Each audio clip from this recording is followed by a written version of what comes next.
All right, you all, we are live. We got a couple of people on here.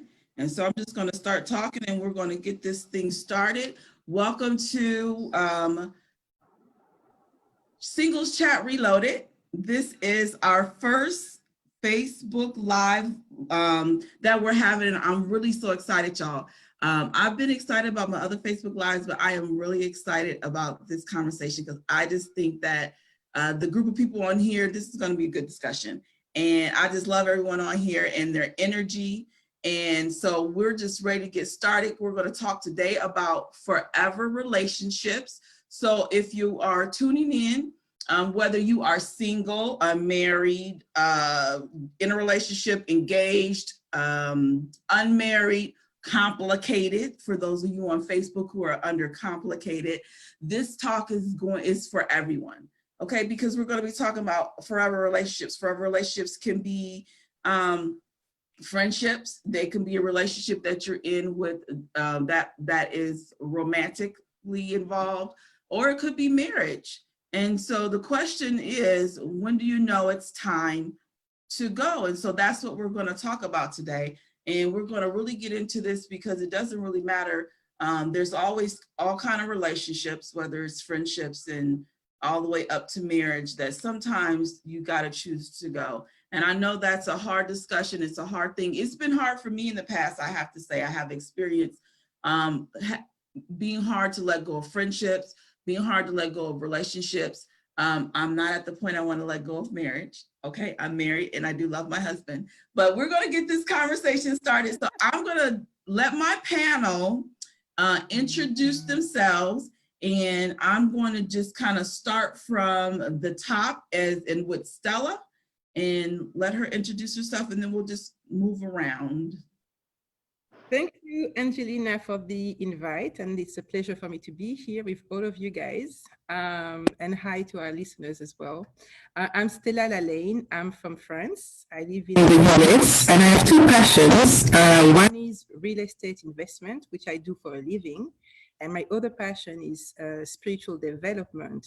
So I call myself an ambassador of love. All right, Chris.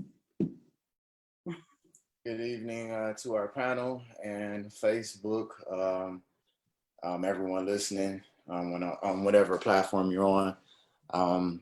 My name is Christopher Green, and I thank you, Angelina, for the beautiful invite and just to be a part of this new chapter that you're embarking upon.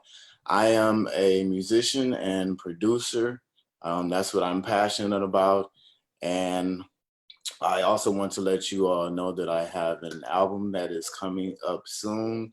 It will be released in September. It's entitled The Blue Glove, so you all can stay on the lookout for that.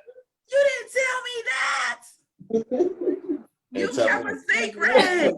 Congratulations. Y'all, he's the bomb. Okay, this is my brother, my cousin, my confidant, my friend. I don't know what to call him sometimes, but I love me some Chris. He is one of the best musicians out there. Holla at your boy because he is the bomb. He played at my wedding. If he was at my wedding, I just had to throw that shot out. Okay. Oh, who was at the wedding? Larry and Anitra. Okay, I guess I'm going. We are Larry and Anitra Scott, and we'll be married 11 years in August. We have 3 children, and we are entrepreneurs.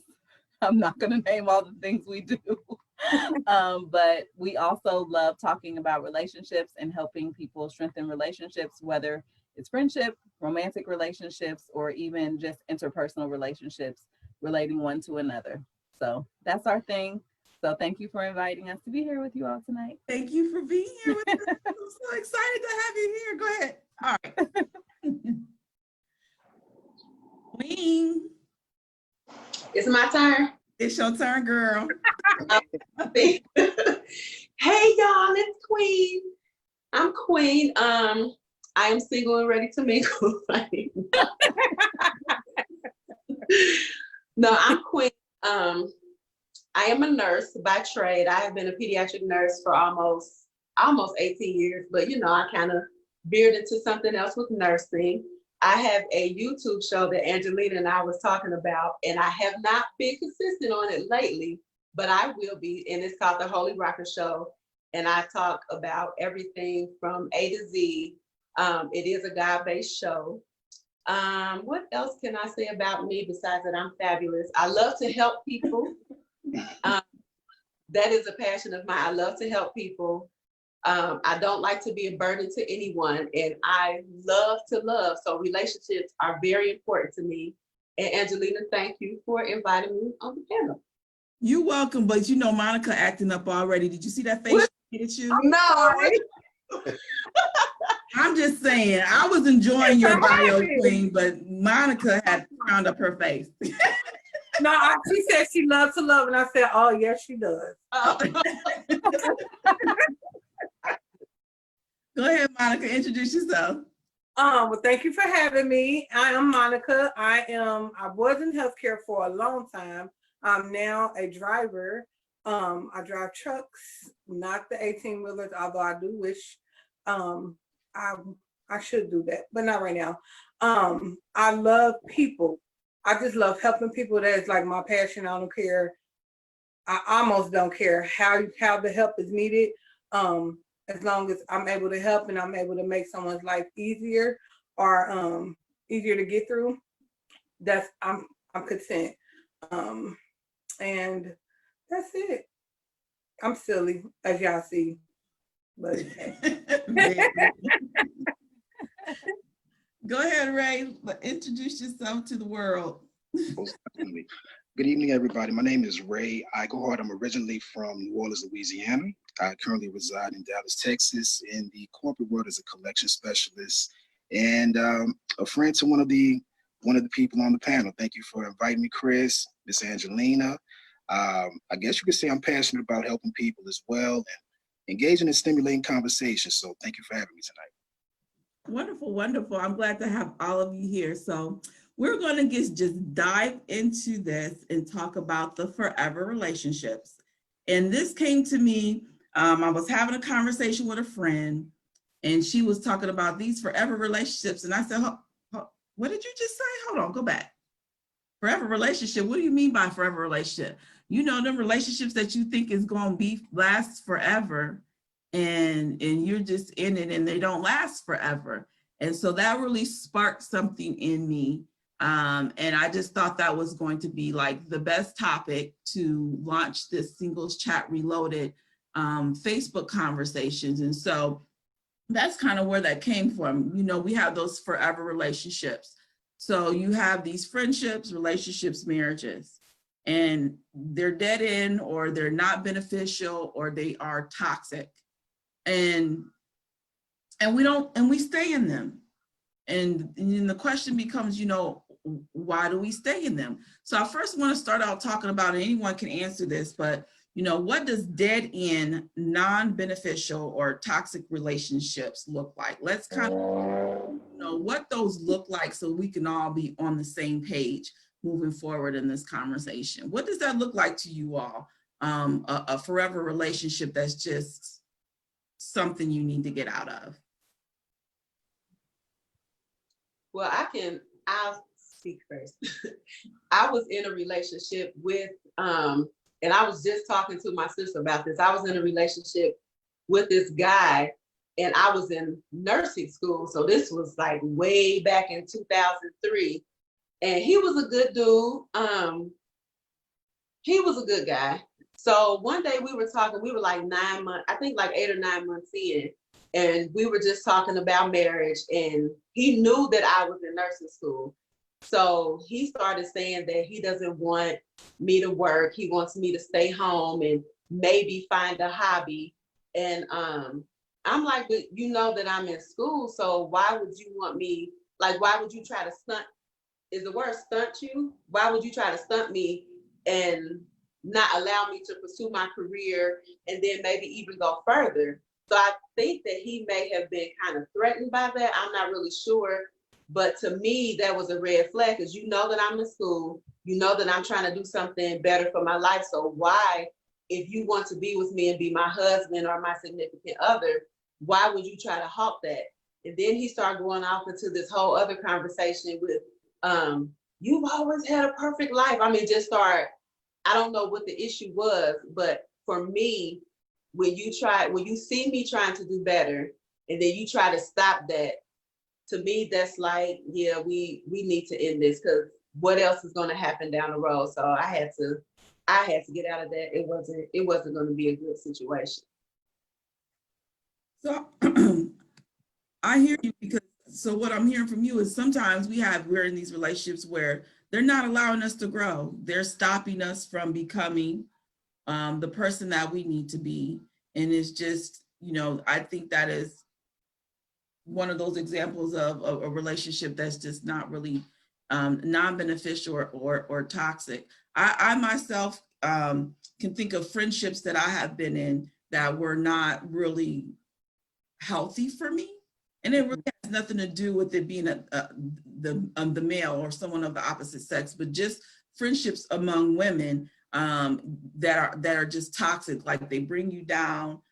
They never have they're not supportive. They're not encouraging. It's just not beneficial to my well-being to be in that friendship. And so, but then we stay, we stick around. And the question is why? Why do we stick around? Let's talk about this tonight. Why do people tend to stay in these dead-end, non-beneficial relationships that's just not taking them anywhere? I can say for myself, and answering your question is, as human beings, we have needs. So we have needs for love, for connection. And sometimes we were not educated or trained on how to answer our needs in a healthy way. So our ways to connect or to love is to be with somebody. So as long as our needs are met, we're happy. But we don't realize that meeting your needs in an unhealthy way is only going to make you less of who you are. Because our primary reason is, okay, I want to connect, I want to get love. We don't realize that we already have that in us because we were not trained to realize all the greatness and the love that is already in us. So we go and think that the other person has the answer for us. So we stay there thinking that this is where the answer is going to come from, not realizing that it's an unhealthy way to get your needs met, and to realize that the love that you're looking for is already inside of you, and it's for you to access that. I want to actually piggyback on what Stella just said, because I personally feel, in addition to not knowing that love that you're looking for through other people is within yourself, another thing I think plays a major part is the fact that we are creatures of habit and products of our environment. A lot of times the object or the idea of love that we've seen is not the best idea. So that's the target that we're shooting at. So that's what we continue to surround ourselves with, and continue just to be in that, because that's the best we know to do. So I think and I'm thankful for seeing both sides. I've seen not so healthy relationships, and I've been a part of great relationships, or been able to experience those. So just having that exposure, I think exposure is key to know that there are other options available. So I like what you just said about being products of your environment, because I think that is really, really true. And a lot of times we accept toxicity because we were born and we lived in it, and that's all we know. And so we tend to, you can either say growing up that, you know what, I don't want to be like this, there's got to be something different, or you just end up saying this is the way life is, and without even realizing you're repeating that same generational cycles and bad patterns in your relationships. And so if I seen mama getting beat, then you tend to gravitate to men who then will treat you the same way, because you haven't seen love really should be, or how a man should really treat you if that's all you've seen all your life is mama being beat. You know what I mean? Or even on the opposite side, if a man, you know, grew up seeing his daddy beat on his mama, and then now he's bringing that toxic behavior, you know, to relationships. And so I do totally agree that we are product of our environments, and it's just about how do we break those cycles? You know, how do we first realize, we got to first realize and identify that where I am is not where I need to be. We've had to first realize that this has not been beneficial to me, right? So how does toxic relationships impact someone's identity and views of themselves? You know, how do we grow up in these environments, and how does that impact our identity? How do we just cling on to that? How do we cling on to a toxic relationship? No, how does those toxic relationships impact our identity? Even growing up, if we grew up in dysfunction, or if we're in these bad relationships, these dead-end relationships, how does that impact who we are or who we're supposed to be? I think for it to even impact you, for you to even be in that toxic relationship, your identity has already been damaged, period. Because I look at the times my younger self versus me now, and the stuff I would have put up back when I was younger is a whole lot more. Now I'm more like, I ain't got time, cut it off, or no, listen, you're not gonna be this close in my life because of this, and I'm at peace with that. So I think your identity is damaged in the first place for you to even be okay with accepting this toxic relationship, with whoever it's with. Yeah, So to piggyback, I'm sorry. Go ahead, sir. Right. I said the relationship just makes it worse. Yeah, I was just piggybacking off of Monica for a second. A lot of times, more often times than none, when you find yourself in a toxic relationship, you find yourself internalizing a lot of those negative elements that come with that relationship, and you don't even realize it. You know, oftentimes you've never been exposed to a healthy relationship, just as you mentioned your upbringing. So you're not really familiar with a healthy relationship is like, and you find yourself in a situation where it's definitely toxic or unhealthy.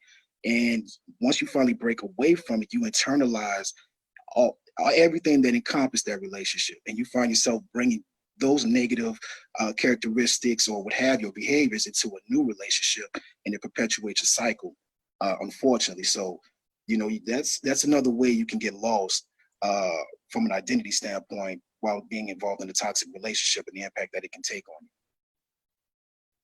Well, I'll make a mention that there are three versions of yourself, and one is how you perceive yourself, the ideal of yourself, how people see you, and the real you. Okay. And because of our experiences, our cultures, the trauma we may have gone through, we can identify, because we're trying to look for an image. We're looking for an identity. We're all going through, or we have gone through, an identity crisis where we're trying to identify with who we are, and we're trying to identify with something that would be acceptable to people, right? So we'll gravitate to an identity that gives us the attention that fulfills the deficit that's on the inside of us. So we can gravitate or adapt to some relationships that's not healthy because it fulfills a deficit, okay? And by doing so, it further damages us, and we allow ourselves to continue to be in toxic relationships. And by self-identifying, until we, again, what Rayford said and Monica were saying, until we be exposed to what healthy relationships look like, we only strive for what's been exposed to us. You can only go as far as your experiences. And if your experiences is at the level or the extent of seeing seeing abuse and experiencing trauma and things of that nature, there's something on the inside of us and in a subconscious level that makes us gravitate to what we've been exposed to. Okay, because even by trying not to relive those traumas and those experiences and those cultures, even by trying to resist that, you still walk into it, because when you put so much thought into being or not being something, you become it, because you're putting so much energy into it. And then you'll realize later on, like, wait a minute, I'm just like my mother, or wait a minute, I'm just like my father. And that's my little input on that.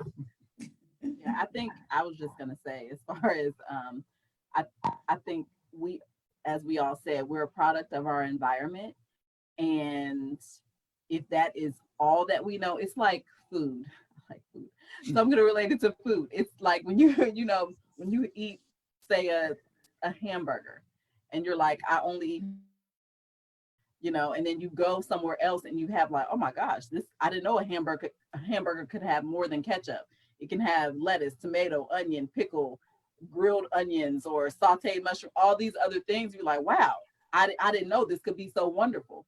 So it's like, that's all you knew. But then when you're exposed to something else, it opens that door to, hey, here's something different that I can try. And I think it's like that in our relationships. If all we see is abuse, or all we see is any type of unhealthy or negative, whatever word I'm looking for, experience, then that's all we know. But then when we're exposed to something else, then that gives you another option, as if I'm going to go this way or I'm going to go this way. It gives you something more to strive for. I like to say this as it pertains to food as well. Anything can taste good until you have something better. Anything can taste good until you have something better. You think your mom is the bomb You thought cook? your mama's macaroni and cheese was good all this time, until you done had some of this over here, and you looking like, what mama been feeding me? What is this? I know, I be We won't talk about people food. that don't know they got bad food. Be like, y'all don't know? Oh my God, that's what you ate all your life? I feel so sorry for you. Right. And they raving over like, this good, girl. Like, Oh my I'm God. like, mama's cooking. You just don't know. You just don't know. This is, Let me flip it just a little bit here, though. Let me just flip it a little bit here, because I wrote down a question. How does not knowing yourself cause you to bring toxicity to a relationship? Because we're always talking about, well, I mean, we're talking from the side of, we're in a relationship and those people are not good for us. But what about when we are not good for them because we don't know ourselves? That's good. What about flipping that around? How do other people bring toxicity to relationships because they don't know their identity or they don't know themselves? I think you could bring it like, you can be very passive and be like one of those yes people, and that's not good for everybody. Or, now this is just my thoughts. Now, if you don't know who you are and you're coming into a friendship, you already are unhealed somewhere. So you're bringing all of that baggage to this person, and they could not even be dealing with that, and then you bring that into them, and then they start dealing with all of it. Like, do you understand? I can see it in my mind, but like, you bring all this baggage to them, and then they start carrying it. It's like you just put way too much of you on somebody else who didn't have it before. So then, like, they start to react to that. Like, you understand what I'm saying? Oh, I definitely do. I'm following you. You. So yeah, that's basically it. You just bringing hell to somebody else, all of your hell to somebody else, because you don't know you accepting this, you accepting that, whatever they say is a go. If they're telling you like, no, you shouldn't do that, and you really want to, but because you don't really know who you are, know how to stand for yourself, you accept that, and then that could just turn, like, everything could just be one big ball of confusion. Yeah. Yeah, and the question for me is, what does knowing yourself means? Because you were telling about 3 layers of, I think it's Larry, talking about 3 layers of perception towards yourself. And you could be thinking that you know yourself, but you carry the perception that others have of you. And that's a perception you go with, not knowing it's not even about yourself, because it's not your own perception of what you discovered about yourself. And it may be something that you're repeating from, as we said before, your parents. So you're just mimicking what you've seen, what you've been exposed to. So you mimic that, thinking that's the way to go. And you think you know yourself. And actually you're bringing somebody else's behavior into the relationship that you want to go in. So it's not you, it's your representative, the person that's supposed to be you. And then you're trying to impose on somebody else your views of what they're supposed to be, your own perception of them. So you're not allowing people to be their own selves. So that's one thing I would say, me discovering myself is realizing that I was wearing a mask. I was being somebody else because I've never been inside of myself to understand how I'm made, what actually works for me. Society said something about what relationship is supposed to be. Is that what I want for myself? Is it something that is the product of my own thinking? Yeah. So unless I got to that level of actually discovering my true self, I was still carrying a self. I didn't even know where that come from. I had thoughts in my mind that seemed true to me, but who'd say that it was true? It wasn't me. It was maybe my parents, my church, whatever situation said this is the way to go. And I go in a relationship thinking that the guy should be a certain way.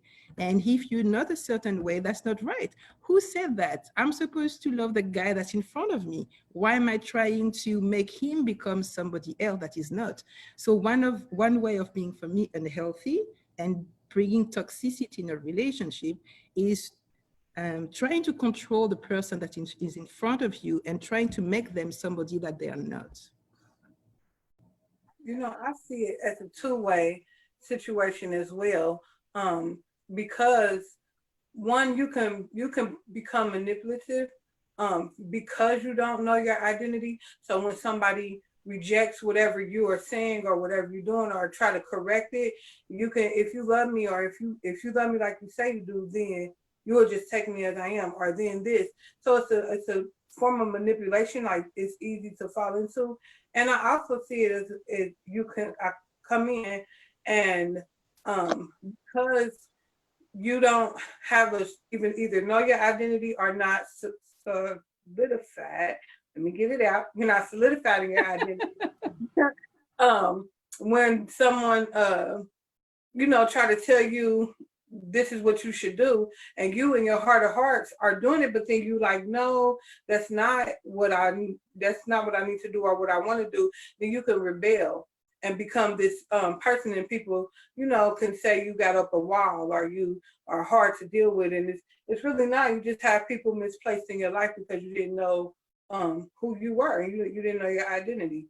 So then I always say, people, before you can go out and have any form of relationship, you need to have a relationship with yourself, because how do you even know what to look for in any kind of relationship if you don't even know who you are yourself, and what you don't like and what you do like and what you stand for and what you won't stand for?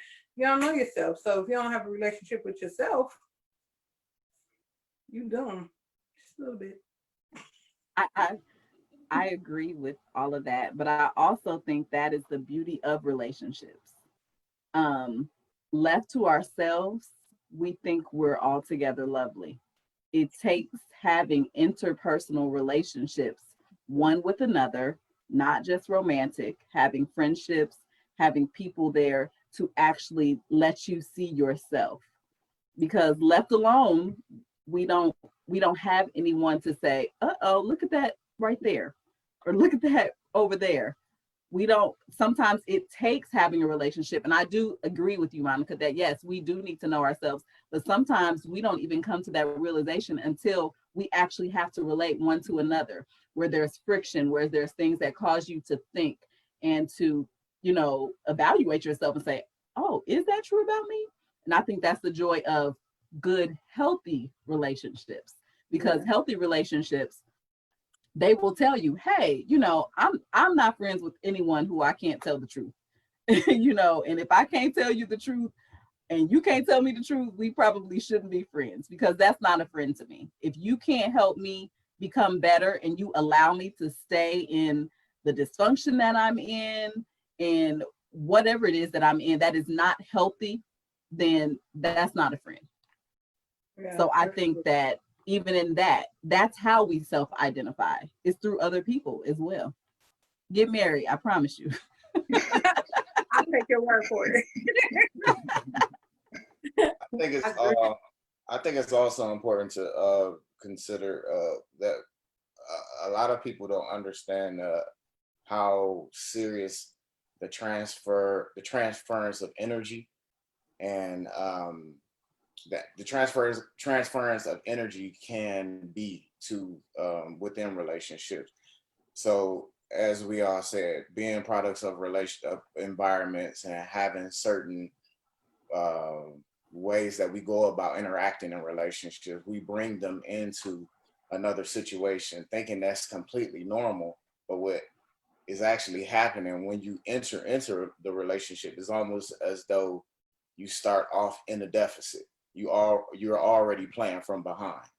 I mean, you are in a way because you have to find a way to, you know, learn each other and work out, you know, the kinks of, you know, the nuances of the relationship and everything. But it's really putting yourself in a deficit if you bring unnecessary toxic garbage into the relationship from the beginning. So it's just, I personally feel like it's just best to give yourself the time to know yourself so you don't bring that into the relationship unnecessarily. So I have lots of questions, y'all. And one of the questions that I'm getting, that I have to ask from listening to everyone is, how do you get to know yourself? I am me. I am who I am, and I think I'm altogether lovely. And there's telling me that I'm not. So how do you even begin to get to know who you are, what it is that you want, what it is that you need? Tell me, like, what have you all done to take some time to discover yourselves? What was that process like? Like, where do you start? For me, I have 5 of the most beautiful, wonderful best friends in the world. So like Anisha was saying, you can't be in a relationship with anybody that's not going to tell you the truth. All 5 of mine tell me the truth.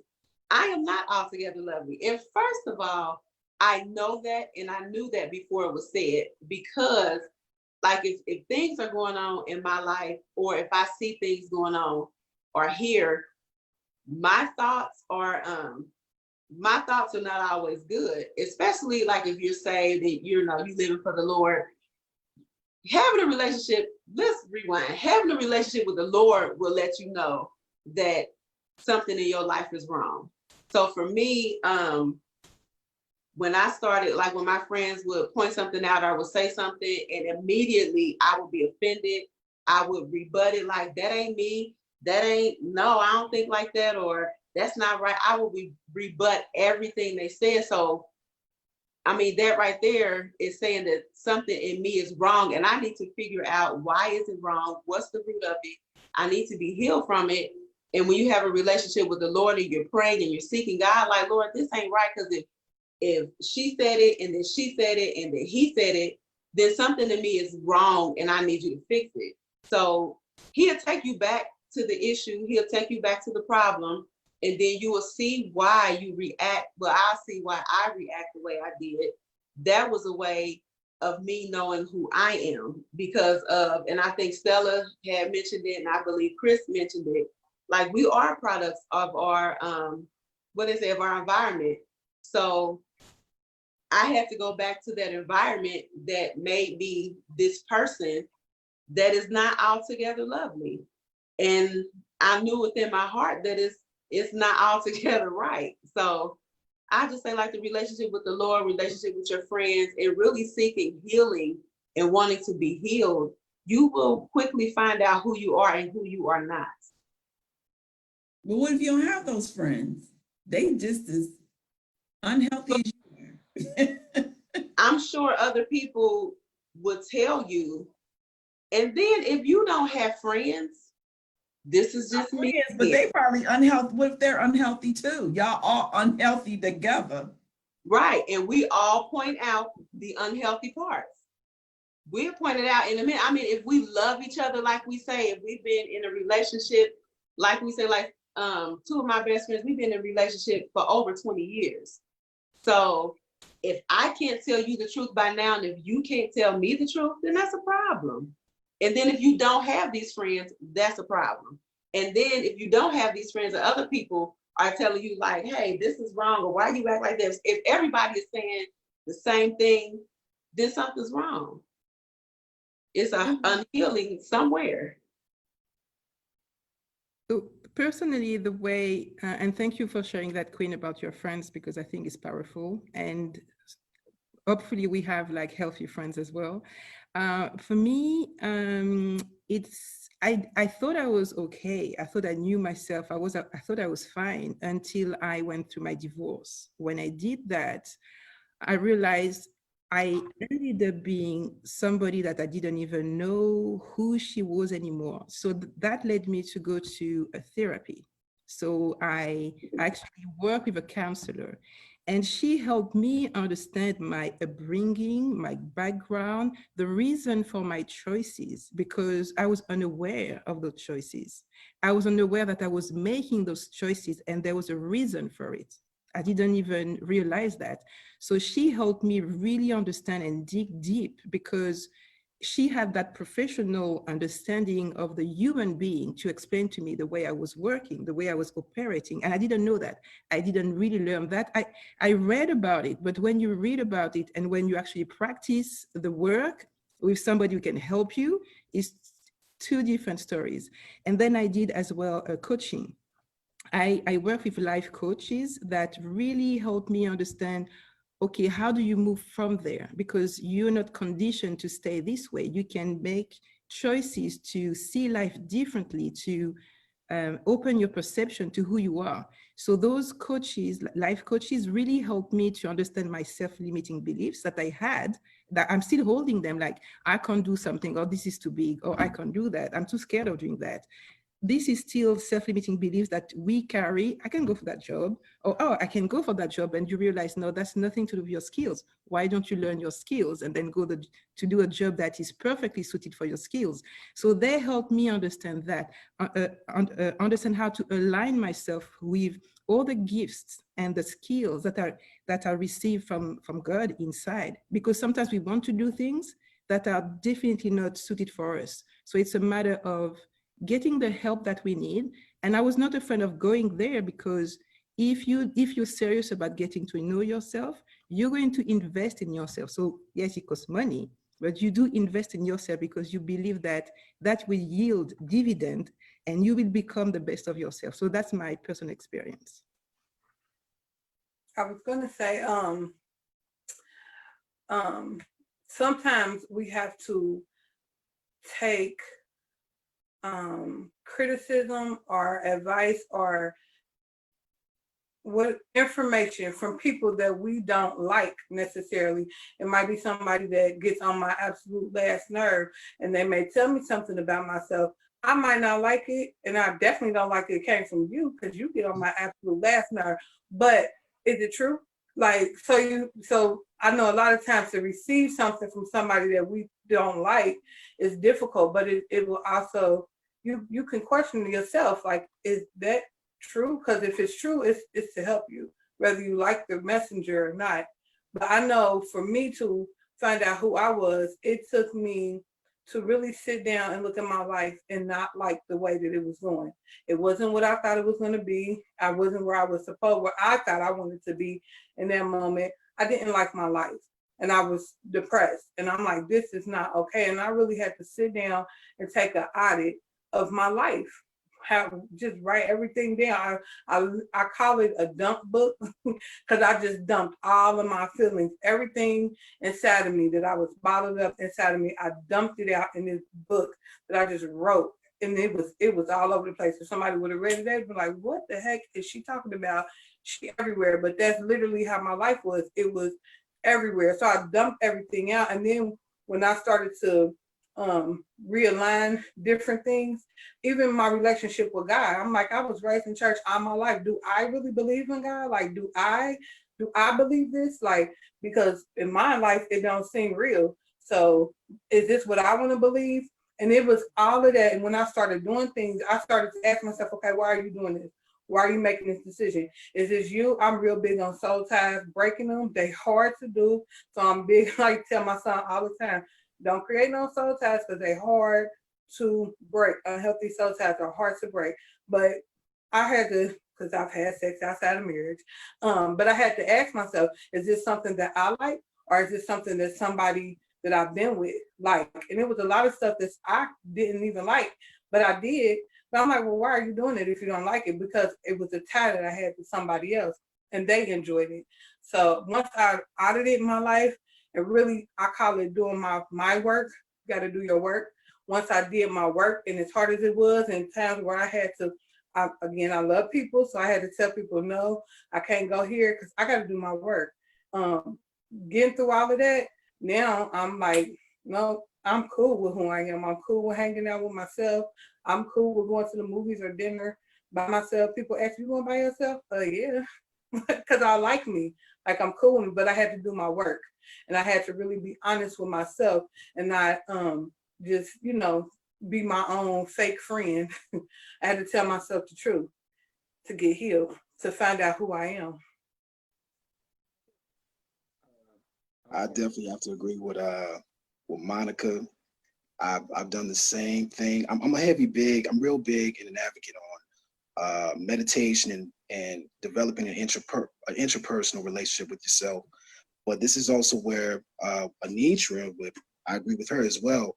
You also have to utilize the interpersonal relationships that you have going on with your life, and be open to constructive criticism. Be open to hearing things that you might have never, known about yourself due to your different perception. For myself, that's how I learned, became more self-aware. Being open and really tracing. That's where Monica came in. She stated, it takes work. It definitely takes work. To where I am right now and my self-awareness, so that I won't bring past behaviors and unhealthy, toxic, characteristics into my current relationship. I've had to go back, and I have friendships with the opposite sex. That is where, the benefits for that come in. Tell me, what do you see as a man? What do you see that I can improve on? Or what have you seen just based on our friendships? It's a lot of work, but it can be done. But you have to have an interpersonal relationship with yourself and an interpersonal relationship with others and be open to criticism. I feel that's a sure way of progression. Excuse me. We Can can't- you hear us okay? Go ahead, Larry. I think we may have a short delay from our video. Is it timely for you when we Yeah, speak? we can hear you. Okay. I wanted to add to the discussion. I believe that all human beings, it's human nature for us to desire relationships. It's human nature for us to desire love, to feel accepted, to feel affirmed. And without having a healthy example of what a healthy relationship looks like, we can identify with self-images that we can become in order to receive the type of love that we describe as love from other individuals, because that's the best view that we've experienced. So what I'm saying is that we can see what we perceive as love outside of us and try to create a self-image so that we can experience that love that we've seen, but it's not really who we are, right? We're creating this illusion of who we are because I see this young lady over here getting attention from this man and she's doing this. Well, let me become that. Well, this man over here is getting all this attention from these women because he's buff and all of this. Well, let me try to become that as well, so I can get the responses that he's getting. But that's not who you really are, right? You're just trying to create some ideas within yourself And to talk about what Monica spoke on about how she got depressed and things like that, because we have created so many thoughts in our minds of what relationships and what we're supposed to look like, you can say to yourself, I don't like myself. And what you're really saying is that your thoughts are not aligning with your reality, because you're having all these different thoughts and ideas of what relationships or what love or what you're supposed to look like. And if your reality is not matching up, you get into a depressed state or a stressful state, and you cannot like the world around you. And so I just implore people to really do what Monica said. Step outside of yourself, analyze your thoughts, figure out where did they come from? Why am I trying to become this? What makes me want to desire to look like this or sound like that or dress like this and appear like that? Because we're in the identity crisis, we're just trying to find something to hold on to that gives us the experiences that we're desiring. But like what Stella was saying, that wholeness, that happiness, that feeling those voids that you're having comes from within, inside of you. So when it comes down to knowing thyself, it's just about being. Just be. Don't try to be something you're not. Don't try to become something you've seen, right? Because they're getting a certain type of attention, because a lot of those attentions that they're getting, they're looking for something out of that person. It's not even, a lot of times it's not even genuine, right? So step outside of your thoughts, step outside of what you think it's supposed to look like, what it's supposed to look like, and really analyze who you are and just be. You're not your clothes, you're not your possessions, you're not your relationship. Just be and be satisfied with just being. And through that, I think you'll be satisfied with who you are and just being. I wanna, Oh, go ahead, Christopher. no, you go ahead. You go ahead.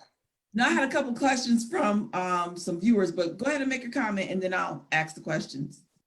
I'm personally adopting in my life here just recently the fact that I'm looking to convert all stumbling blocks into stepping stones. Every situation that I've been in, to go back to Monica and Ray, just to actually do the work of going within myself and figuring out these things that made me unhappy or are not aligning, as Larry said, with my reality that I feel should be my reality. It's hard work. For myself, I did not want to do that for a long time. A lot of us, and I'm guilty of it, just chose to continue to just stay in relationships because honestly, I was running from myself and doing the work that Ray and Monica said that they needed to do, to go to professional therapy, as Stella said, and actually sit down and have somebody just kind of go through every crevice of your life. That's hard work, but it's necessary. So I feel personally, what I've done, as I said, is I'm looking to turn every obstacle into a win for me. Just pull all jewels out of there to take positive movement into future relationships. So that's what I'm doing. And then you said to yourself, well, I should have just listened to Angelina a long time ago and then I would be. That might have helped. You, Chris. Okay, we had a question. I think it's going back to something Monica said. Someone's asking, what is a soul tie? I guess, Monica, when you were talking, you mentioned having some soul ties. What is a soul tie? A soul tie is when the things that you like or you enjoy or who you are, experiences are, well, yeah, you get them through. Anyway, that you like, who you are, is tied with someone else's through sex, through relationship, whether good or bad, because there are good soul ties and there are bad soul ties. So through different relationships. And it's your soul, your soul is basically connected or tied together or linked up with somebody else's soul. And it's some soul ties are healthy soul ties, and they're good and they're positive, and y'all both are okay. And then some are unhealthy and need to be broken, and that can be very difficult to do. I don't know if that explained it clearly. I think it is. It's so basically souls are tied together, and some of those soul ties can remain even after the relationship is over, basically. Yep. And then that leaves to you carrying around some things that's not really your identity, or some unhealthy behaviors that you have gotten from being connected to someone else. That's what I'm hearing you say. Yeah. Go ahead, Larry. When I think of soul ties, this is what I'm thinking. Remember, we're three-partite beings, body, soul, and spirit. Our soul consists of our emotions, our will, our thoughts, our personality. So when I think of a soul tie, I'm thinking that you're interacting with someone, or have started a relationship with someone that kind of fulfills a deficiency within yourself. We're looking for someone to fill voids, right? And then when we find someone to fill that void, we misidentify that as love, or being in love with someone, because there's a void on the inside of you that someone's temporarily fulfilling. So you get connected with that person. That void has something to do with your soul not feeling whole, right? And they're fulfilling those deficiencies. So then, like Monica talked about, how you may not be in that relationship anymore. So you like the feeling of that even though it was temporary, that temporary void that was being filled, that soul tie that was being filled by this person. So you go back and try to find someone that gives you equal or better satisfaction in regards to that soul tie that was created from that previous person. So you keep going through this cycle of trying to find somebody to fill that void and fill that deficiency that connects with the desire of your soul to be healed. That's why relationships are so important, because it's about healing of the soul, our desires, our emotions, our thought process, our personality. We need other people to give us a loving experience through the condition that we're currently in. If I can love someone through their condition, then they can experience the love of God, and they can experience genuine and pure love, so that they can then discover that, wait a minute, love does not have to look like this, especially based on the deficiency that I'm having. Because what happens when the deficiency is being filled, and the other areas over here are not satisfying, you'll stay, like we talked about earlier, you'll stay in that relationship just because that person is fulfilling that deficiency, right? So you think, and it's temporary. It's a really a bottomless pit where you're always seeking for someone to fill that void. But until you figure out that the love that you're desiring is already within you, then you'll always continue to seek for that void filler. And I think that's where that soul tie comes from. You created a soul tie because you're yearning for that deficiency to be filled continuously. So you always revert back to the memory of that last person. Oh, that person made me feel good, or that person made me, or that person loved me like this, and I want that love to continue in my next relationship. So you bring that into your next relationship, looking for them to fill the void that the last person filled, and it's not always like that. But it has to come from within. But not all soul ties are, not all voids that or you're looking to be fulfilled come from. I'm gonna just use me and Queen because we're really good friends. That's my sister, y'all. Because anyway, but me and her, I would say me and her have a soul tie. There are some things that she's like, Monica, yada yada yada, get this done or do this, or Mo, why you doing that? And it was a void or whatever that needed to be fulfilled or corrected, but she did it in a healthy way. So it's not we don't have an unhealthy soul tie. It's a healthy. So not all of it is negative. Because when people say soul tie, they automatically think, oh, you need to break that. It's not always a negative thing. You just have to evaluate it and, make sure that it ain't Like negative. I said, even in your example, it's a deficiency because she gave you that push to keep moving forward. You know what I mean? It's like having that, and I'm not saying it's a negative thing, but Yeah. it's something on the inside of you that she might have recognized in you to say, no, you need to keep going. You know what I mean? You need to, no, you're good at this or you're great at that. And it's just pushing you forward. So I'm not saying that it's all negative, but it kind of still points to somewhat of a deficiency within the self. And it helped me realize more of my identity as well, because there are some things that I've talked to with other friends, not just her, but other people. And then they pointed some things out, and I'm like, oh, that is me, or that it just helped me be more stable in who I am as a person. So I want to go back to something Larry said and bring it back to the topic of forever relationships. When do we know it's time to go? Because Larry, when you were talking about the soul ties, you said loving someone, their condition. Okay, so when do I know that I should be loving someone through the condition, and when do I know, no, I need to go? I mean, what is that fine line between sticking around and loving someone through a condition versus this is not where I need to be? How do you identify the difference? Yeah, it makes sense. I would say, like when Larry said loving someone through their condition, I speak about my condition. I used to deal with depression, and I was a horrible depressed person in my eyes. But I had friends. Now I would deal, and even today, I've had to deal with some people that dealt with depression.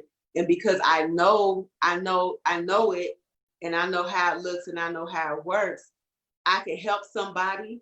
But if they don't want to help themselves and like take advice, or like Stella said with the counselor, that was a very good point in knowing yourself, baby. I love my counselor.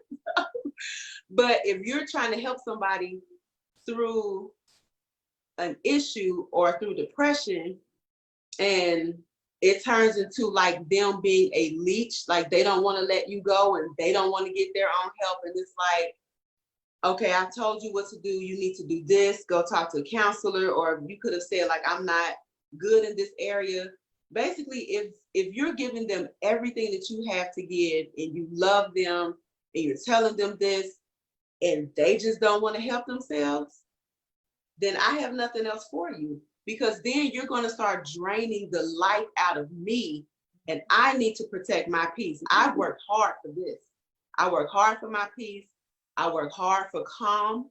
And if you're disturbing that, then you got to go. Like, I love you, but I'm going to have to step back for a minute and let you get some help from somebody else or do something else. Because if you're not going to take the help from me, and you're not going to progress, and you're not going to get better, then I can't allow you to suck my life out of my life. Yes, Larry. But what I don't want us to do as a people in general is to throw away people, because in order for people to heal, they're going to have to get, like I said, be loved through their condition. So there has to be a thin line. There's a thin line between catering to your condition and loving you through your condition. Just because if your condition is drugs, right? Me loving you through it doesn't mean I'm providing drugs for you. Right. Loving you means I'm not going to throw you away, even though you're doing the drugs. You know what I mean? I'm going to continue to give you the same type of love I would give my own children. You know what I mean? But I'm not going to cater. I'm not catering to your condition. That's the difference. And in order for us to seek healing in people, or for people to be healed, they have to experience something different, because all their lives, people probably have been throwing them away, pushing them to the side. So what that does is that reinforces their condition, and then does not give them a different experience to say, I don't have to be like this, and me being like this does not warrant people to you know, dispose of me. People have to see something different. They have to have a new experience. All their life, they've been tossed to the side. And then if you can toss them to the side, then it's like, well, I might as well just stay the way I am, because in their mind, this is the best thing happening right now. Yes, Queen. What's up, Queen? And I want to say something after that. So for me, when I say that I have to back away, it's not me saying that I'm not loving them, but I can't deal. I love you through your condition. I'll still talk to you.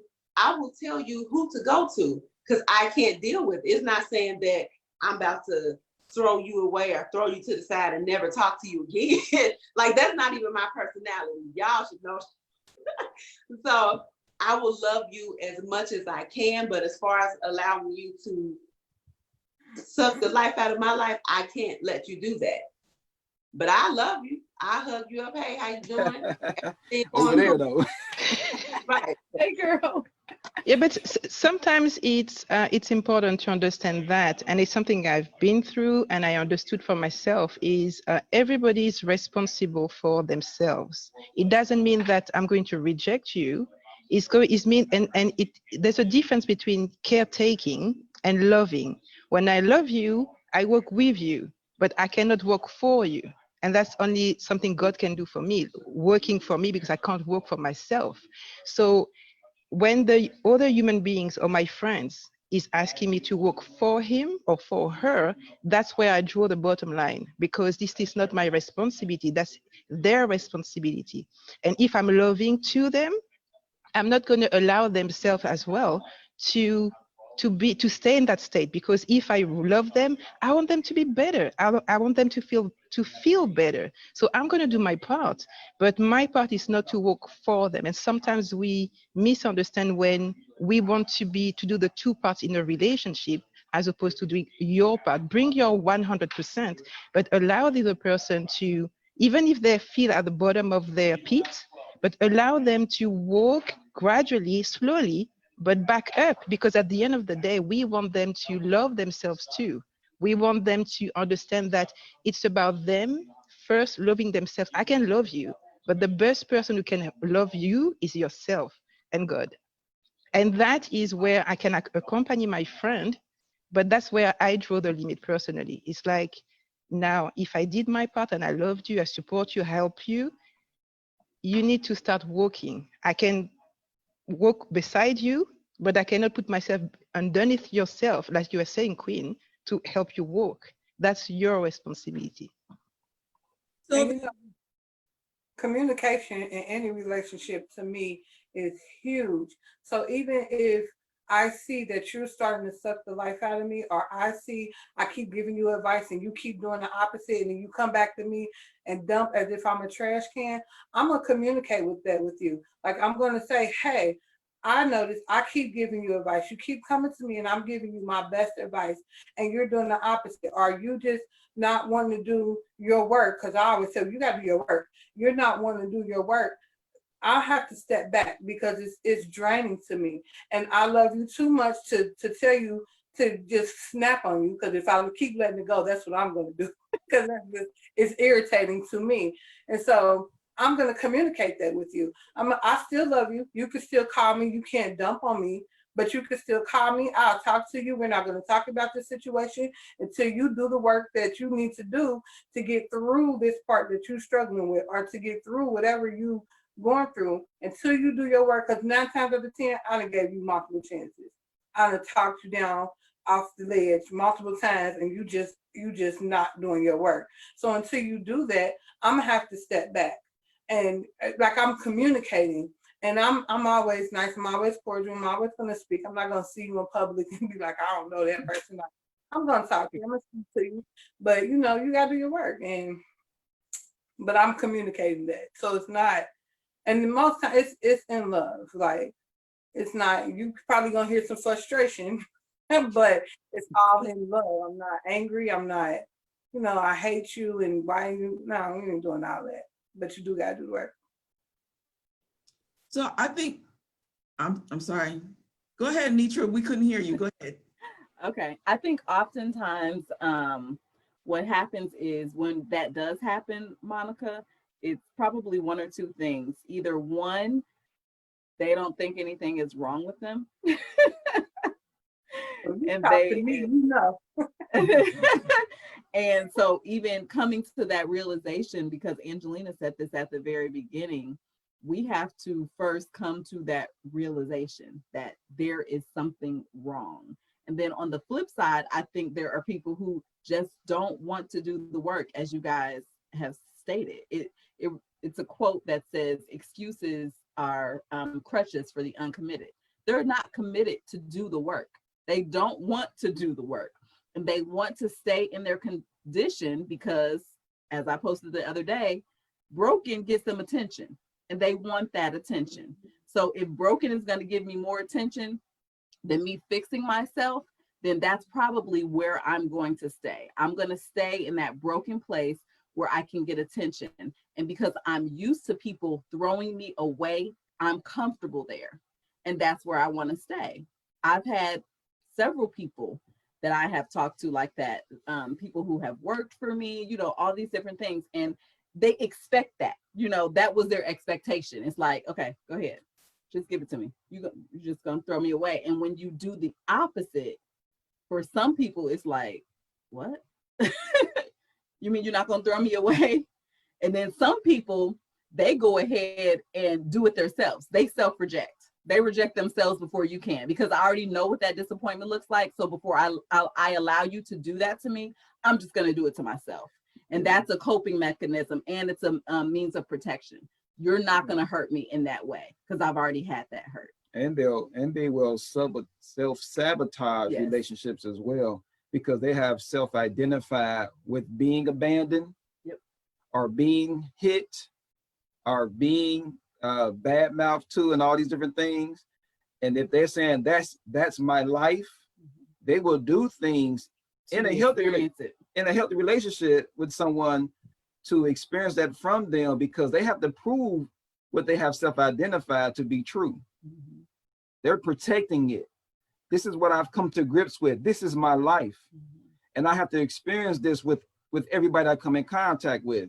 So if you're showing me unconditional love, I may do something intentional to make you snap at me, to make you throw me away, to make you abandon me, because that's all I've known, and that's what I expect from other people, and that's what I have embraced that my life is going to become. But if you love them through it, if you don't throw them away, if you don't snap at them, and you give them that love that they're truly desiring, because that's what they really want. If you just love them through it, okay, then they can have a different experience, and then they'll realize and have an aha moment and say, you know what, the way I've been living ain't that wasn't it. You know what I'm saying? That's not it. No ketchup only. I want that lettuce and tomato and pickle and all that other stuff. There's something better for me. There's something better for me. And you have given them that experience, because everybody previously gave them what they expected, which was, you know, the negative responses. So I gotta play devil's advocate here. I know we're over time, y'all, but I gotta talk about this. So I'm hearing you. I really am. I'm listening. I don't disagree with anything anybody is saying. But if you are loving someone through this and you are trying to give a different experience, and they're not getting this different experience, like, at what point do you say, you know what, I'm gonna have to move on? I'm gonna have to move on. What does moving on look like, though? What does moving on look like? Of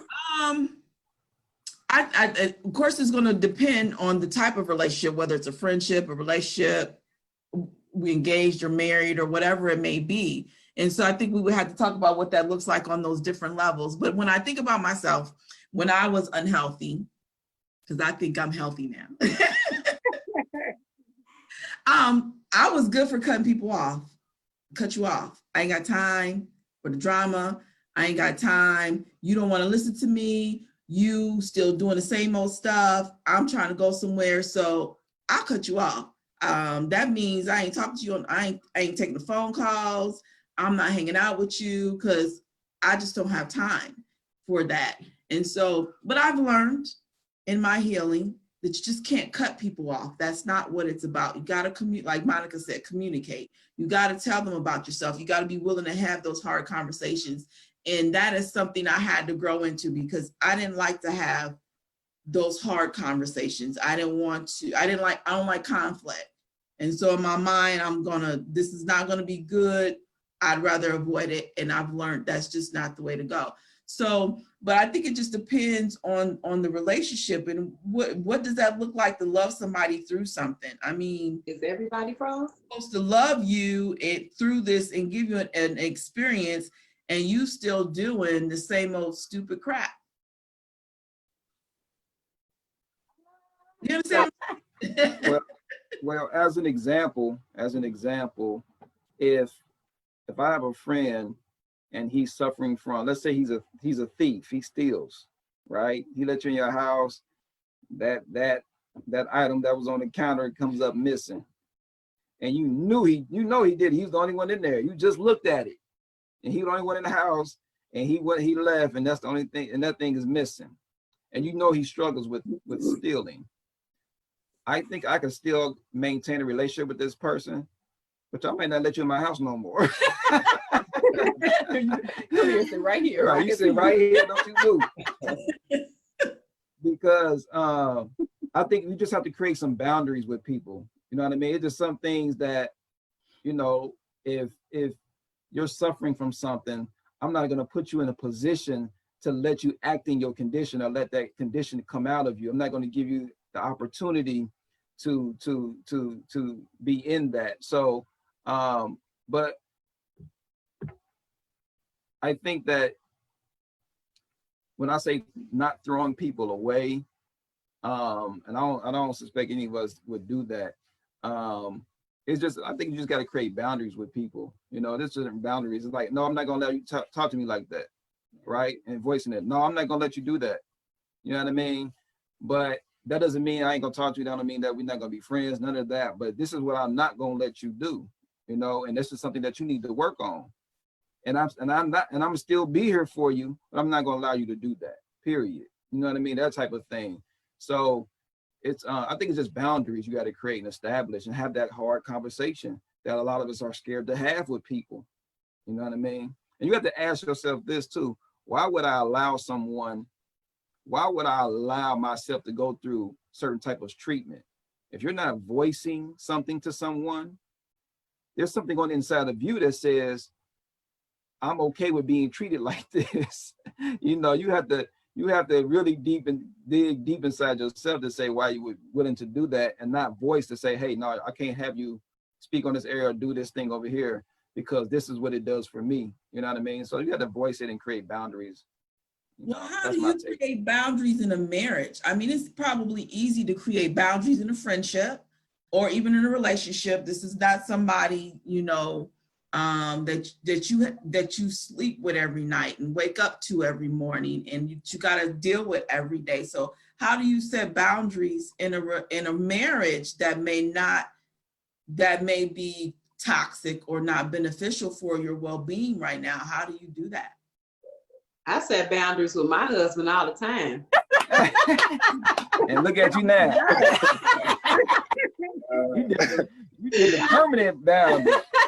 You built the wall. I can't deal with her. Well, I was gonna say, since you said, how does that look in every relationship? And I guess the single people can talk about how they feel. But well, first of all, I feel like once you're in a marriage, there is no, okay, it's time to go. So I feel like in a marriage that doesn't exist. So this is a forever relationship. So we got to make it work. Of course, and I'm not even going to get into that. You know, we know the things like abuse and all that kind of stuff. That's a whole nother subject. Right. But when it comes to, I'll just use our marriage, for example. There were a lot of things that we had to work through in the beginning. And with my husband, there were some things that could have made me say like, oh, I don't know how this gonna work. This ain't forever at all. She just hypothetically speaking.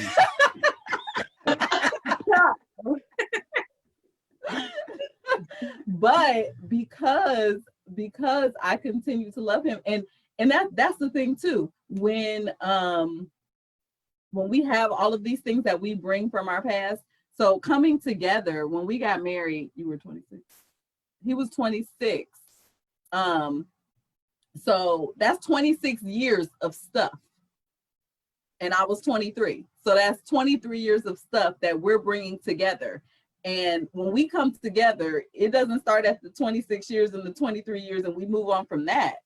I got to take all the stuff he experienced up to that point, and then we move from that point. So him taking all of those things, some things that I knew about, some things that he didn't even realize or remember, we had to work through that. So in that, and how some of the thoughts that he had, or some of the things that he said could have been labeled as unhealthy or as toxic. But instead of throwing him away, yes, I had to suffer. And I'm saying suffer as in I had to bear through that. I had to go through times of deficit where I couldn't get my needs met in order to heal him. So I think in marriage, there is no throwing away. You have to continue to work at it. And everything that looks bad or seems toxic doesn't have to stay that way. That's what we're there for. We're there to heal each other. So Right. are there boundaries in a marriage? Let me give you an example. Let me give you an example of boundaries in a marriage. Okay. I have a family member. This is a true story. I have a family member, and she had been married to her husband for years. Okay, they have children and everything, grown children. And he was dealing with crack. Okay, he would be gone 3 days at a time and everything. Be gone, don't hear nothing from him. When he come back, it's like he never left, right? She knew what was going on, and I think there was another woman involved as well, where he was getting these drugs from. She stayed married to him all this time, but what she did do, she's like, the boundary she made was, we not having sex when I know you out here fooling around. I don't know what you're gonna bring home to me, but that does not mean I'm not gonna be a wife to you. I'm gonna make sure you're gonna eat. I'm gonna clothe you. I'm gonna still do the things that I do that I know that a wife should do for her husband. But the boundary is we can't go here because of what you have decided to do. But I'm not gonna throw you away neither. She stayed with this man, right? She stayed with him, and he got better. He got much better. And now they're not together today because he reverted back to his old ways, and she ultimately decided to get a divorce. But I've seen years, to me, she's a great example of staying by her man and loving him. But again, she created some boundaries. No, we're not going to do this.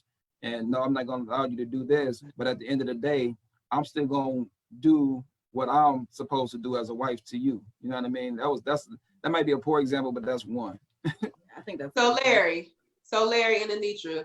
So Mrs. Porter was on Facebook earlier today talking about the vows.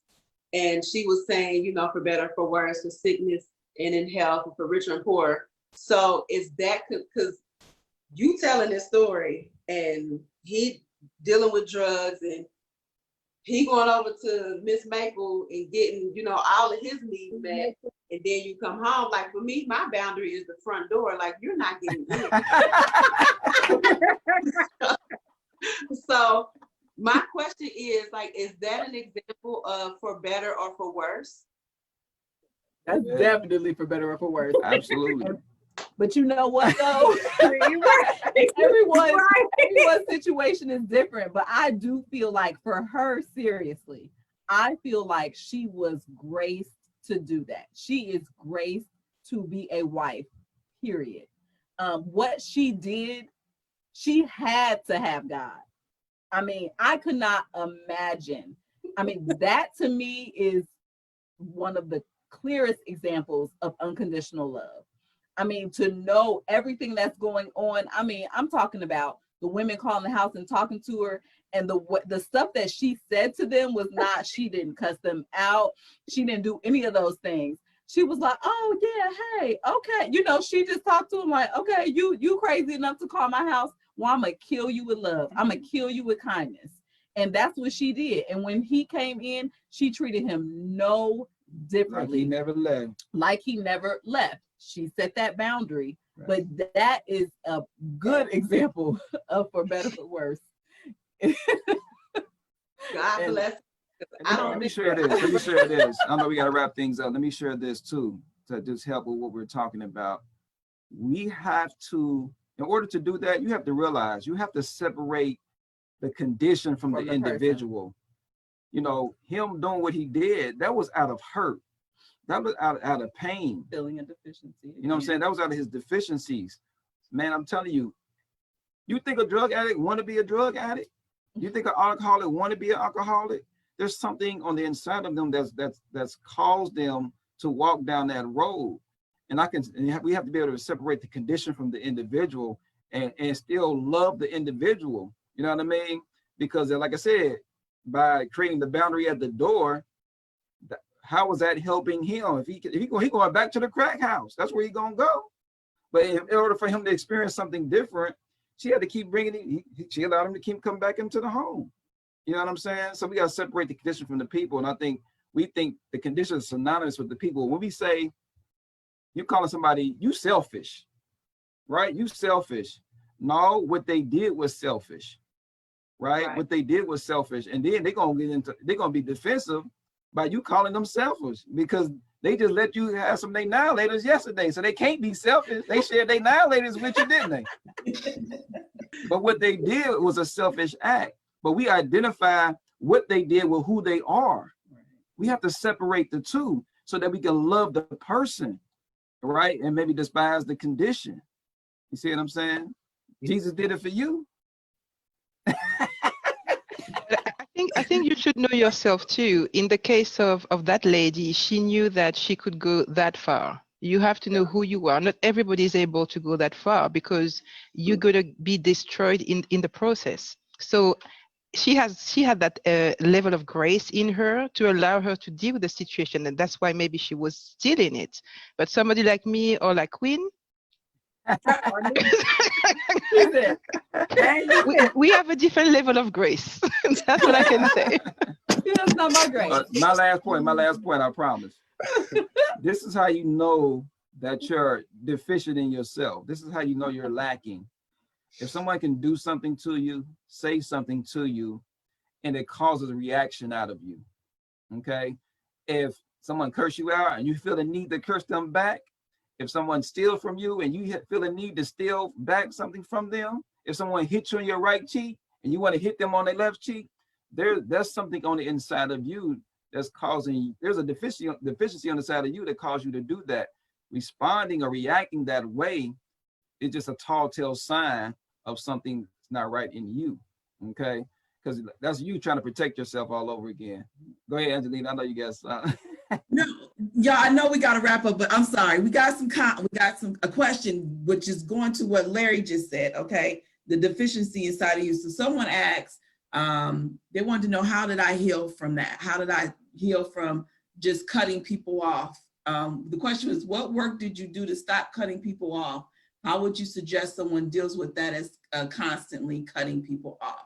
And for me, that healing had to come about me getting to know who I am and what was deficient in me and feeling the brokenness in me. And as I began to get my identity and I began to identify with who God created me to be, then I was able to see people differently. Okay. And so now my mindset is changing. My mentality is changing. And so now with my mentality changing, I'm seeing people differently. And I am seeing, and I'm able to separate who they are from the behavior, as Larry was talking about, and I'm able to see that they're broken. And just like someone had to love me through my brokenness, I have to love them through their brokenness. And now maybe that love is with some boundaries. It may not necessarily, like he said, I'm gonna still talk to you, but you ain't coming in my house because I'm not about to give you a chance to steal something from me. However, I recognize that you're broken, you have a problem, and that is what allowed me to begin to not just be so quick to cut people off, to be more understanding, to see them in their brokenness and understand where it's coming from, that what they're doing and their behaviors and the things that they say is coming from a broken state. And like he said, to just cut people off in their broken state is not always good. You have to be understanding of where they are, but then set those boundaries. But one last question that was in here, because we talked about marriage, but when we talk about just friendships and relationships, and say we do set those boundaries, and we kind of love them from afar and distance themselves. So the question is, should you ever go back and revisit those relationships you have left in the past and see if they may be able to grow to something better? Is it ever a time when the relationship maybe wasn't so good, or maybe even the marriage wasn't so good, and you separate? And is there ever a time that you can possibly or should come back and revisit that thing and see if it'll be better? Or do you just be like, nope, that wasn't good for me, I'm staying away, I'm not even going to do this again? Let me tell you, let me just say, because when I cut you off, you cut off. And let me explain why. Because I'm very forgiving. I'm very patient, hush queen. I'm very patient. And before I even cut you off, or before I even come to you and say, hey, I'm realizing this is an issue, if you keep doing something and it's bothering me, I'm asking myself the questions. Monica, why does this bother you? What is this doing? Okay, why do you feel this way? And I'm digging deep within myself, and then I'm responding to you differently.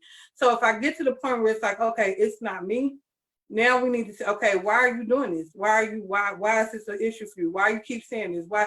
And I'm asking you the questions, and you just keep on and keep on and keep on, and we're getting nowhere. And I have cut you off. Unless you have changed, I'm probably not going to welcome you back in, because I've done all my work, and I've asked you all these questions, and you've shown that you don't want to change, or you don't want to whatever.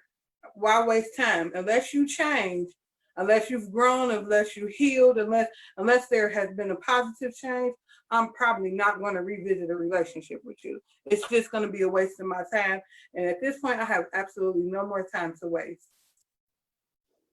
And the scripture that came to me, may I be churchy? But the scripture that came to me was when a dog go back to his own vomit.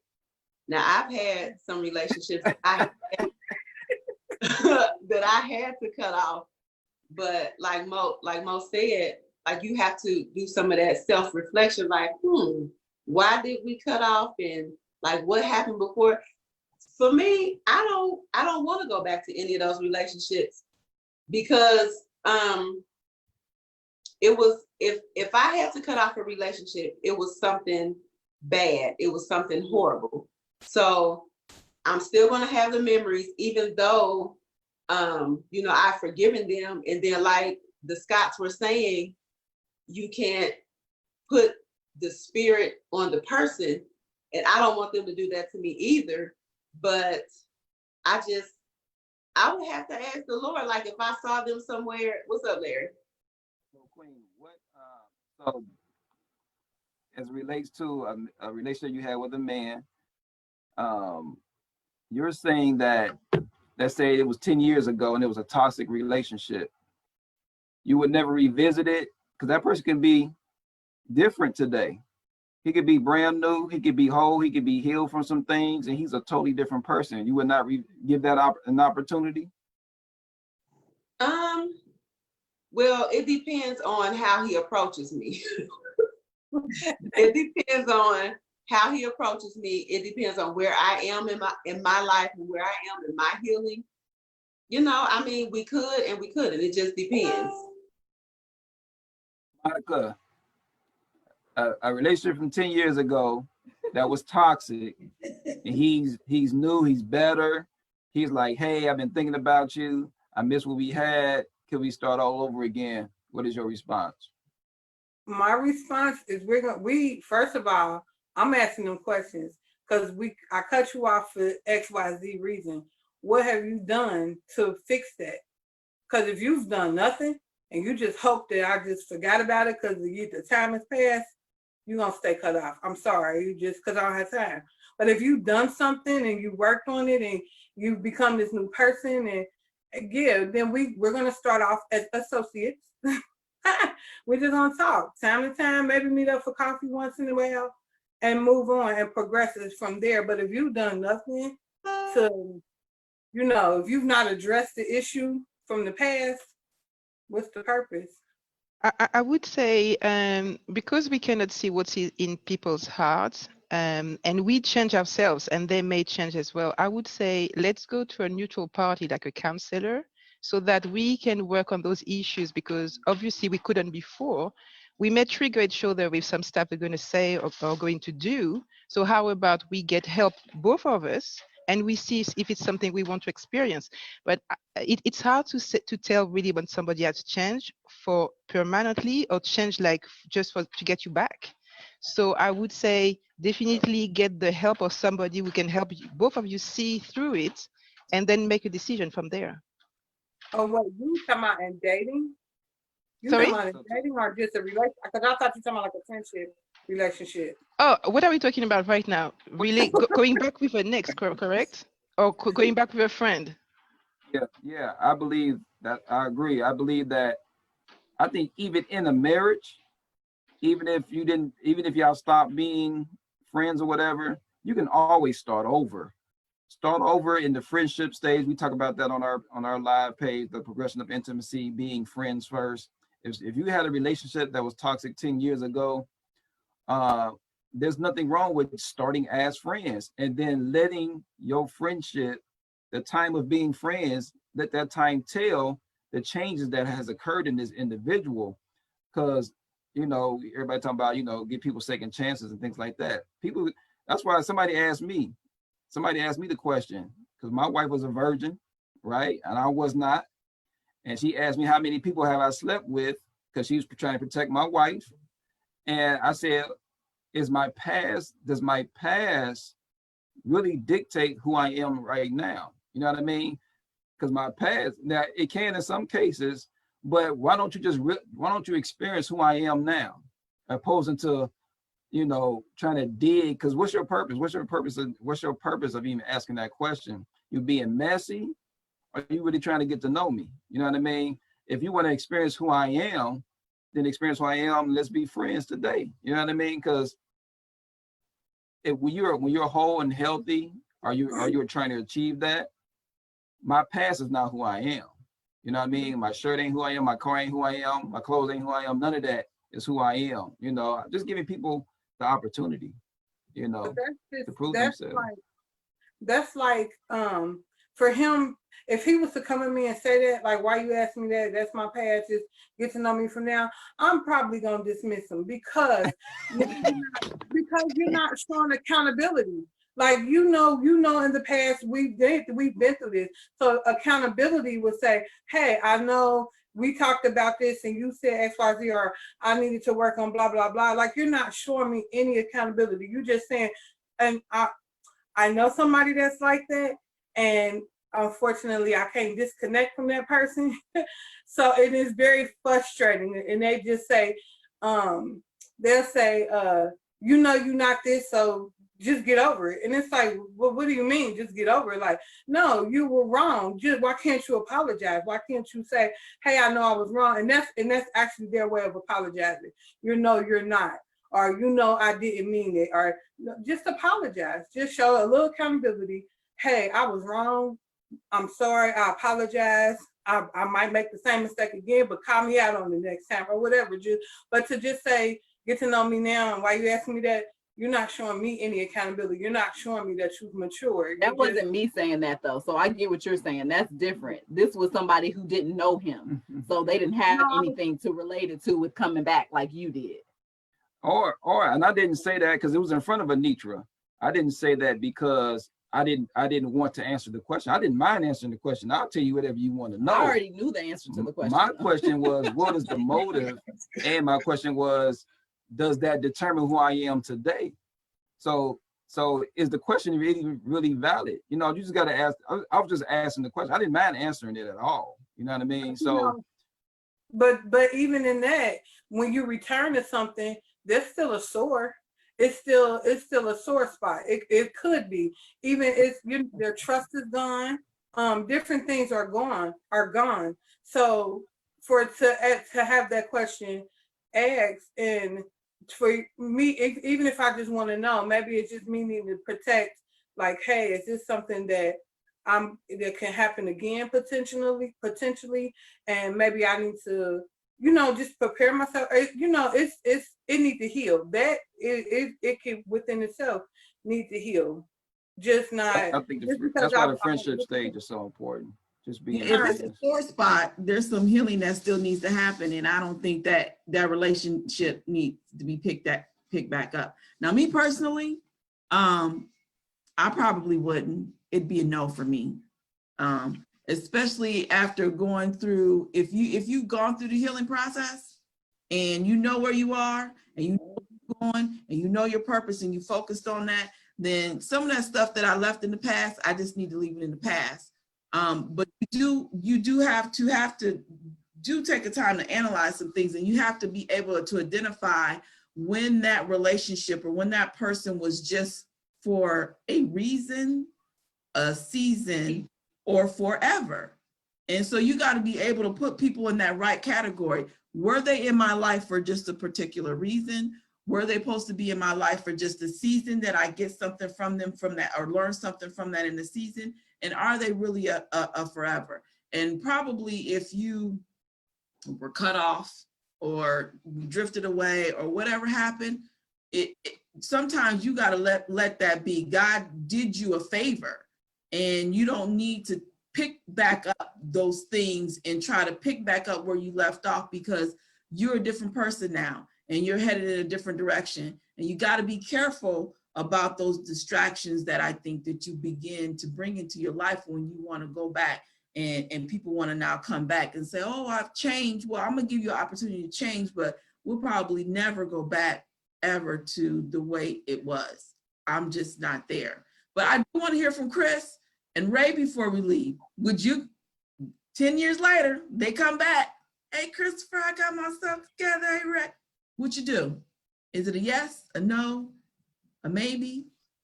Well, go ahead, Chris. Go ahead. Well, it all depends on the level of the severity that made me want to leave the relationship. Because while I do agree with Larry about, giving, person changing, evolving over a 10-year span, a lot of times, past mistakes and choices can warn the present and future possibilities. And in myself in particular, where I'm at in my life, I'm all about protecting my spirit. So I'm very analytical and observing and trying to figure out, okay, that, asking questions, communicate, seeing who you are, this and that. If I'm still seeing certain signs of, that's a little shaky, I'm going to avoid it. Just due to, the cautiousness of protecting my spirit. So that's where I stand with it. And for me personally, I am holding on to the belief that God allows us to learn lessons that we can apply and we learn in one area that we can apply in other areas of our life. So me personally, I've had close buddies of mine that I grew up with, that I got to a point where I felt, and we both could see that this relationship, this friendship was not mutually beneficial any longer. So at that point, I didn't necessarily cut them off. They didn't cut me off. I've been a person that actually tries to increase the space that we have between us. Like someone said before, I love you, but I'll love you from over there, over there. You stay over there, I stay right here. But I have seen I've seen them come back into my life, or we meet back up, and they've changed, I've changed, we've all gone through our own personal journey and growth. And now we were able to come back together and grow from a new place in our life. So I know that if I was able to do that in a relationship with one of my homeboys that I grew up with, that I'm definitely, it feels like God is showing me that there is a possibility of that happening in a romantic relationship. That is possible, is because I've seen it before. So that's the way I look. Possible, Chris, but I'm just gonna tell you, when it comes to the women, well, leave them there, okay? I can do all things. I can do all things. God said I'm a new creature. Y'all won't even, I can't be a new creature. Dang. But you know, Right. they ask what's their motive for even coming back in the first place. Like, why 10 years? Why are you coming back? Why are you coming back? Because Chris, look, y'all, I'm gonna tell you, okay, and then we're gonna get off of here. Chris is a good catch, okay? So they looking and they want to come back. And I just gotta tell y'all here on Facebook Live, you gotta go through me, okay? I'm screening. I'm taking applications, but I'm screening. Oh, okay. I think to what Monica said, and I know Angelina's trying to stop, people return to their strongest relationship. That's why they're coming back 10 years later. Potentially. You most likely, yeah, potentially. People return to their strongest relationships. So most likely you were probably the most authentic, genuine person that they met, and they're going to return to that, because ultimately we do need that in our life.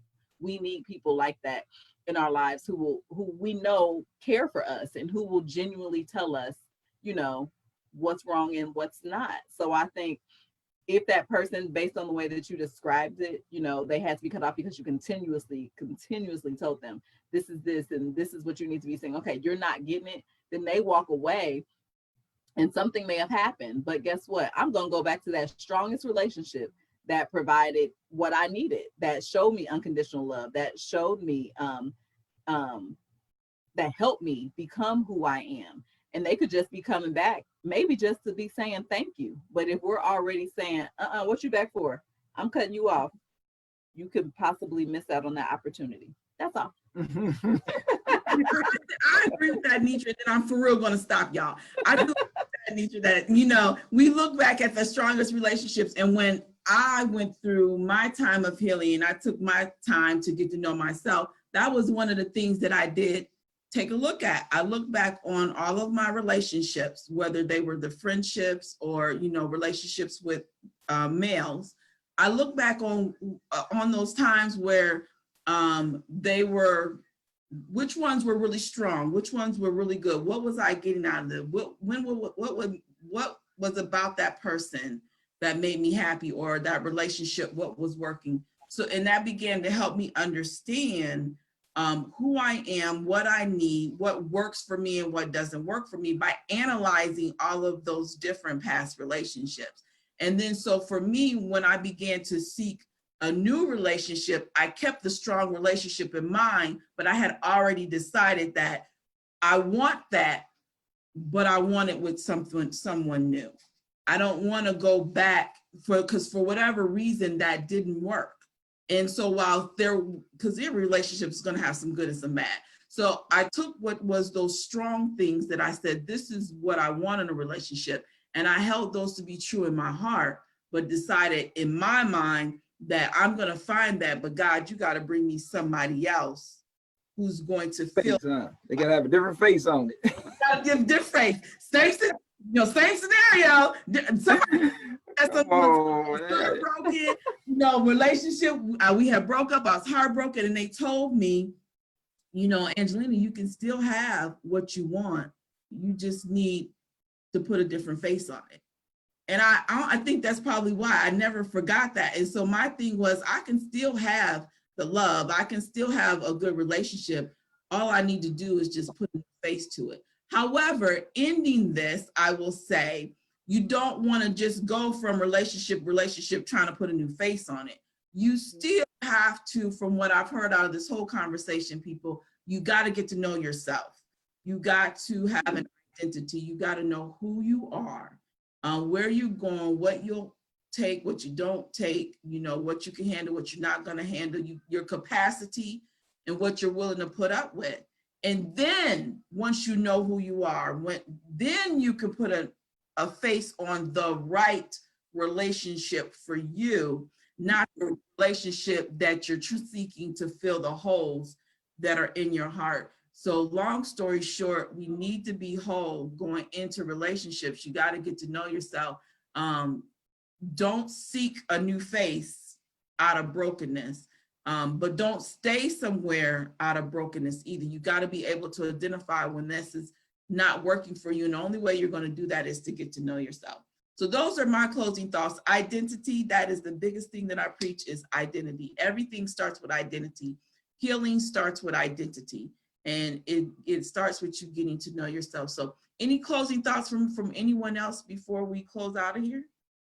I would say I agree with you. And out of identity is loving yourself, because sometimes we don't realize that we self-abandon ourselves, thinking that we're going to get love elsewhere. So try to fill ourselves first with love, the love that is inside.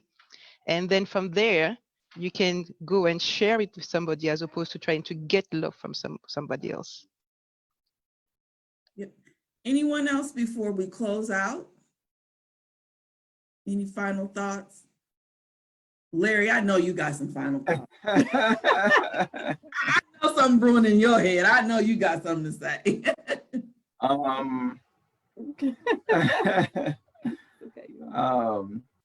I did have something, but I forgot. I'm trying to see if I can think of it real quick. When we talked about identifying,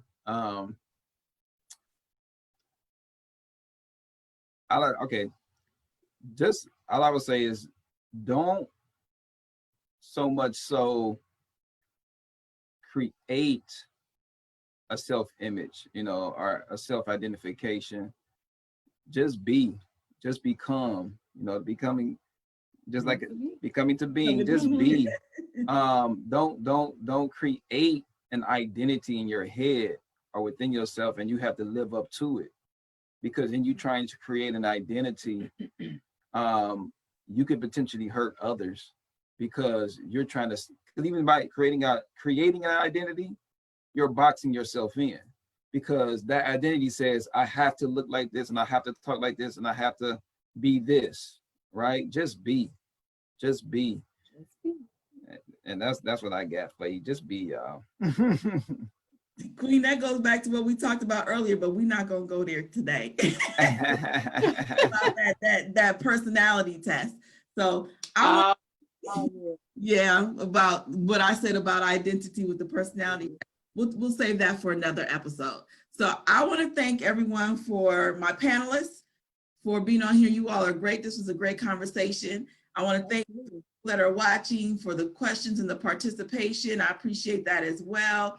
Continue to tune in. Go like our page at Becoming a Being. We're going to have a session every month. So look for us in July. At the end of July, we'll have another Singles Chat Reloaded conversation. And we're probably, I'm not going to tell you what we're going to talk about. I'll just wait for the post, but we're going to set up another Singles Chat in July. And so look for that and look for us, and follow Progression of Intimacy. They have been working with me on doing this Singles Chat, and so I thank them for their partnership in helping me launch this as well. So go and like their page, and we thank you so much, and we hope you've enjoyed this, and we hope you've learned something and were able to take something away. And the main thing, you know, at the end of the day, is learn yourself, gain your identity, and that is going to help you in relationships. Thank you so much. Good night, and you all have a great one. See you next time. Bye. Bye. Bye, America. Bye-bye. Bye-bye.